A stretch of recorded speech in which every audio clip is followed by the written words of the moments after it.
పెళ్ళాంతో గొడవపడి పెళ్ళాం దగ్గర ఇంట్లో ఉండటం కంటే జైల్లో ఉండటం బెటర్ అనుకున్నటువంటి ఓ వ్యక్తికి చివరికి కోర్టు జైలు శిక్ష వేసింది. ఏంటంటే ఇంటినే జైలుగా మార్చి భార్యతోనే 6 నెలల పాటు కలిసి ఉండమని. ఇది విచిత్రమైనటువంటి ఇన్సిడెంట్ అనమాట. 70 ఏళ్ల వ్యక్తి రిపిల్, లారెన్స్ జాన్ రిపిల్ అనేటటువంటి 70 ఏళ్ల వ్యక్తి హెయిర్ డ్రైయర్ పాడైపోయిందని భార్య అంటే అది వేరేది కొందామంటే అది ఫిక్స్ చేయడం కూడా నీకు చేత కాదని గొడవ దిగింది. దీంతో విరక్త పుట్టేసింది. ఇంట్లో ఉంటే కంటే జైల్లోకి వెళ్ళడం బేలని చెప్పేసి తన ఇంటి పక్కనే ఉన్న బ్యాంక్కి వెళ్ళి తుపాకీ చూపించి క్యాషియర్కి ఒక స్లిప్ ఇచ్చాడు, నాకు $3,000 ఇవ్వమని చెప్పేసి. భయపడి $3,000 ఆ క్యాషియర్ రిపిల్కి ఇచ్చాడు. అయితే ఆ డబ్బు తీసుకుని పారిపోకుండా అక్కడే కూర్చుని రిపిల్ బెంచ్ మీద కూర్చుని ధైర్యం ఉంటే పోలీసులు పిలువని రెచ్చగొట్టాడు. బ్యాంక్ సిబ్బంది పోలీసులు ఫోన్ చేశారు.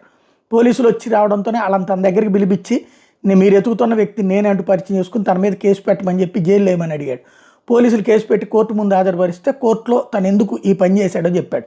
కేసు మొత్తం విన్న న్యాయమూర్తి రిపిల్ కేసిన శిక్ష ఏంటంటే 6 నెలల పాటు ఇంట్లోనే ఉండమని, బయటికి రాకూడదని, ఒక సెక్యూరిటీ గార్డును కూడా ఆ ఇంటి దగ్గర పెట్టమన్నాడు.